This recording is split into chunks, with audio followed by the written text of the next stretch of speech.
چې کله فتح مکه وشوله نو د مکې او د طایف په منځ کې یو ځای د هغې ته حنین ویلی شي. په دې کې د عربو قبایل پاتې کېدل. دوه قبیلې وي، یو حوازن او بل ثقیف. دوی دغلته په دې حنین کې پاتې کېدل. دا ډېر سخت جنګجو خلک او بهادر خلک هم وو، خو سخت جنګجو. په تیراندازۍ کې په عربو کې دوی مشهور وو، د دوی غشې به خطا نه تو. بس خپلو هلکانو له به یې د وړوکوالي نه د تیراندازۍ ټریننګ ورکاو. دا ډېر سخت جنګجو خلک وو. نو چې کله مکه فتح شوه نو د دوی سره یره پیدا شوه چې مکه خو د پیغمبر فتح کړه، هسې نه چې اوس په موږ باندې حمله وکړي، چېرته زموږ نمبر نشي. نو د دوی چې کوم سردار و مالک ابن عوف نصري، دو 100,000 لښکر تیار کو، 100,000 لښکر تیار کو. وی راځئ چې په مکه باندې حمله وکړو، دغه پیغمبر ختم کو، ورنه دی په موږ باندې حمله کوي. نو د 100,000 لښکر تیار کو. او په دوی کې یو مشر سړی و، د هغه نوم و درید ابن سمحه. دا یو بوډا سړی، خو د جنگ تجربه زیاته وه. نور ړوند صحیح لیدل نه، خو د جنگ تجربه ډېره زیاته وه. دیم د ځان سره را روان کوي، ته راځه ته به راله مشورې راکوي. را روان شو. چې را روان شو، دی مالک ابن عوف د خپلو 100,000 لښکر چې کوم که نه، دوی ته وویل وی د ځان سره به څاروي م را روان کوي، د ځان سره به ښځې م را روانې کوي، د ځان سره بچي م را روان کوي، هر څه به د ځان سره را روان کوي چې یو سړی د میدان د جنګ نه بیا تښتي نه. ځکه کو تښتي نه وي بچي مې پاتې کېږي، ښځه مې پاتې کېږي. دا به د ځان سره راولئ، وروستو به څه شی پرېږدئ نه چې زه به وتښتم، هلته مې ښځه بچو له به ځان ورسوم. چې څه دي هغه به د ځان سره راولئ چې د لښکر نه یو سړی وروستو کېږي د جنګ نه. او حتی در دې پورې چې دی ورته وویل وی د تورو دا تیکې نه دي، دا مات کوي، د تورو تیکې مات کوي، ورتاو کوي. چې دا نه چې تورو به زه واپس په تیکې کږدم منډه به وخم، نه تیکې د تورو مات کوي، ورتاو کوي. دا یې مات کړو. را روانو مقام اوطاس ته چې کله دوی راورسېدل، دې درید تپوس وکړو دا مشر سړی چې ځان سره را روان کړی د جنګ دپاره، وی دې مشورې راکوي. ده ورته وی ما لي اسمع رعاء البغیر، زه د اوښانو غرلاړې اورمه، د بیزو اوازونه اورمه، د خرو اوازونه اورمه، د ماشومانو جلاګانې اورم، د ښځو خبرې اورم. دا څه دي؟ څه غوا تاسو جوړه کړې ده؟ نو خلکو ورته وویل دا مالک ابن عوف خپل لښکر ته ویلي چې ځان سره به دا هر څه را روانوئ، ښځې بچي م را روان کړي دي. نو دې درید ورته وویل څه د بېوقوفه کار خو کړی دی،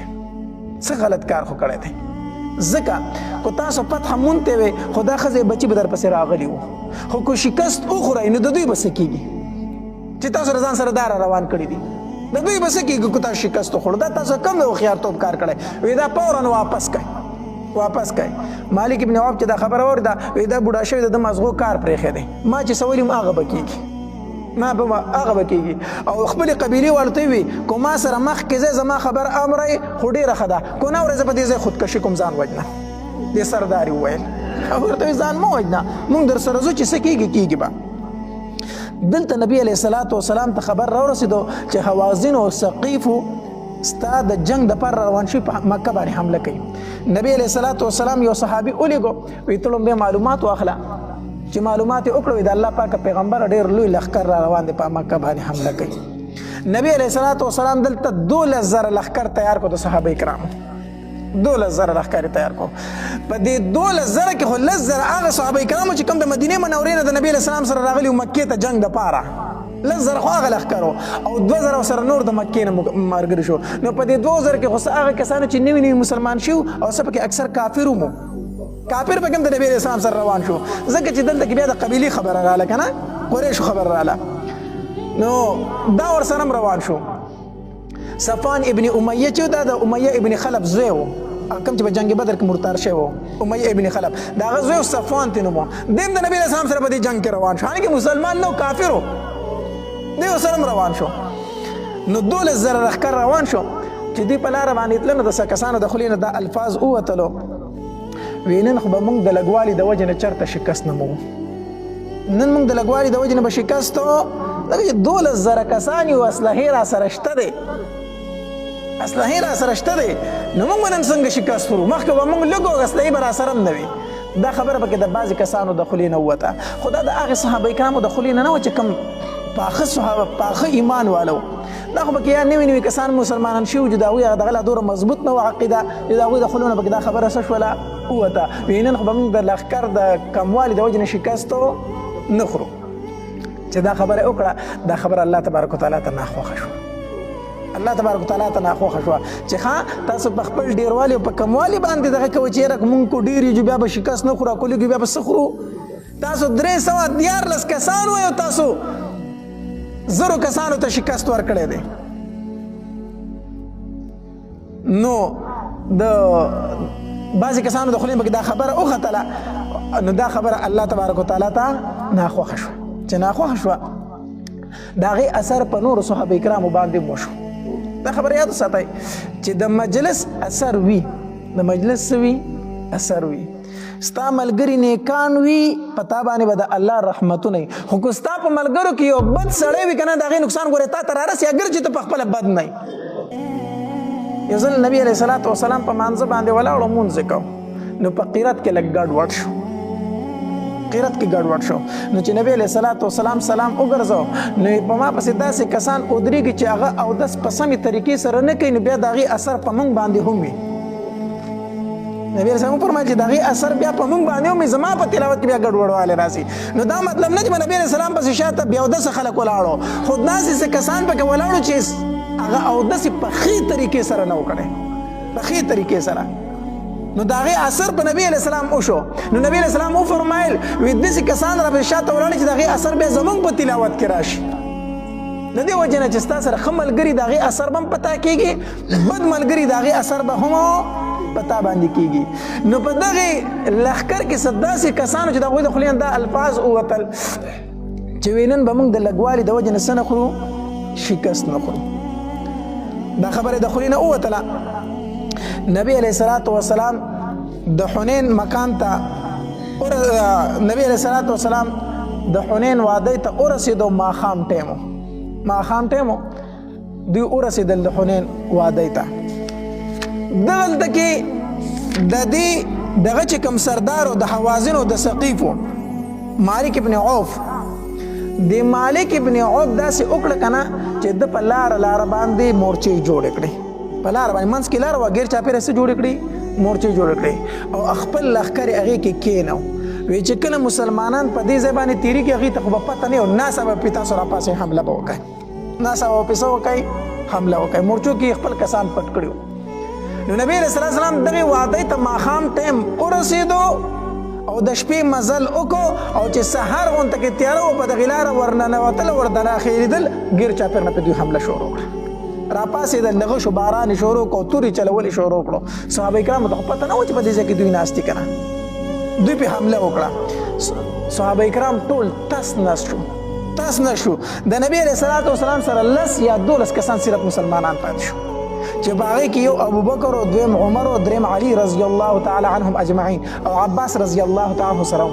او ابو سفیان رضی الله تعالی عنه سره دا یو څو تنه د نبی علیه السلام سره پاتې شو نور ټول تس نس شو د نبی علیه الصلاة والسلام تر چې دی عباس رضی الله تعالی عنه هغه د نبی علیه السلام د خچرې د واګې نیولې وې نبی علیه السلام په دغه ټایم کې په یوه سپینه خچره ناست و د نبی اسلام د خچرې هغه واګې نیولې وي او ابو سفیان د نبی اسلام د رکاب نیولې د خپه په دې ځین کې نشي کېښودل دغه رکاب یې نیولې دی نبی علیه الصلاة والسلام باندې ګیر چاپېره حمله شروع شوه په دې مکې مشرکینو کې هم څه کسان داسې چې لا مسلمان شوي نه و کافرو هغې هم مقاومونتله هغې هم دا کوشش پکې یو څو تنه دا وکړو چې په نبی علیه السلام څه وکړي حمله وکړي یو تن پکې دا اواز وکړو وایي زه شکر دی نن به د جادو نه خلاص شو نن به د جادو نه نعوذ بالله نبی علیه السلام ته جادوګر وي زه شکر دی نن به د جادو نه خلاص شو نو دا صفوان ابن امیه د امیه ابن خلف چې زه وایم چې مسلمان شوی لا نه په دې ټایم کې مسلمان نه و ده ورته وویل وایي چپ که د خپله خوله بنده که خپله خوله بنده که زه په دې باندې خوښ یم چې زه د مکې د یو تن د لاندې ما په ځای د دې چې زه د حوازنو د لاندې شم غلی شه د خپل د قبیلې د سړي دا خبرې مه کوه ده ورته دا رټنه وکړله نبی علیه الصلاة والسلام په خچره ناست دی د هر طرف نه غشي چلیږي تورې چلیږي نبی علیه السلام یو آواز وکړو وی انا النبی لا کذب انا ابن عبد المطلب ای خلکو واورئ زه پیغمبر یم زه دروغجن نه یم زه د عبدالمطلب زه یم زه د عبدالمطلب سیمه د عبدالمطلب د نبی علیه السلام پلار کو نیکه و څه و نبی علیه السلام د پلار نه څه نوم و عبدالله څه تی نوم و عبدالله تی نوم و د عبدالمطلب خو نیکه دی نو نبی علیه السلام څه فرمایي انا ابن عبدالمطلب زه د عبدالمطلب زیمه د دې وجې نه په نیکه باندې د پلار اطلاق کېږي په نیکه باندې اطلاق د چا کېږي پلار کېږي نو نبی علیہ السلام فرمایل انا ابن عبدالمطلب زه د عبدالمطلب زما زه پیغمبر یم زه دروغجن نه یم نو نبی علیہ السلام اواز ټولو خلکو وانه اورېد ځکه غوا جوړه وه جنګ و عباس رضی الله تعالی د اواز نه ډېر تیز و نبی علیہ السلام عباس رضی الله تعالی فرمایي عباس د اواز لږ ولګوه د صحابه کرامو ته اواز وکړه عباس رضی الله تعالی چغه کړه یا معشر الانصار ای انصارو یا اصحاب السمره اے د کیکر د لاندې بیعت کوونکو چرته روان یې تاسو خو د نبی علیه السلام سره په جهاد باندې بیعت کړی د کیکر د ونې د لاندې اوس چرته ګډوډ روان یې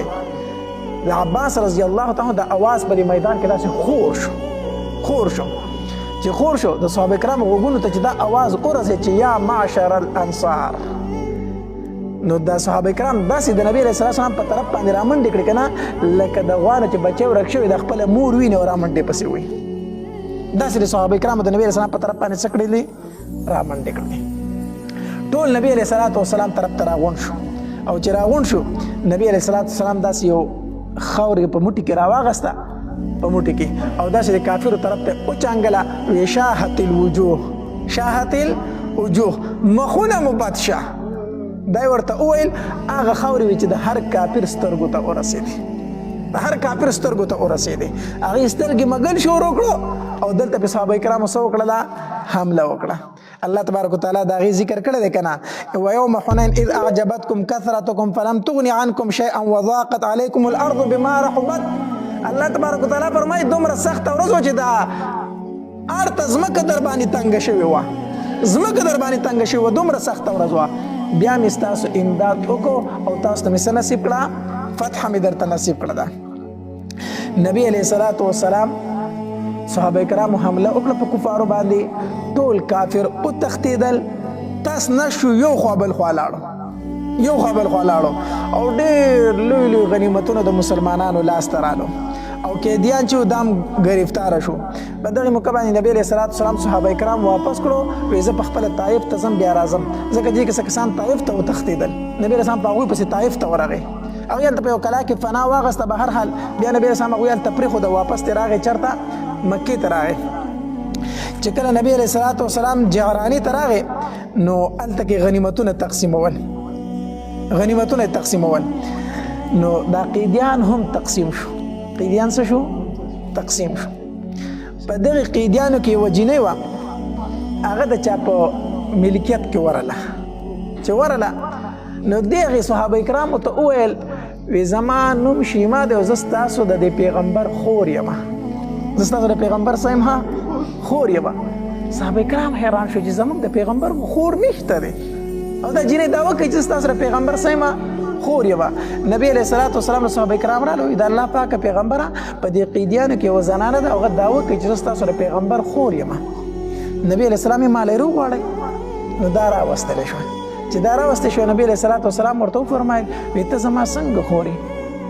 نو هغې ورته وویل وایي زما نوم شیما دی او زه د حلیمې سعدي لور یم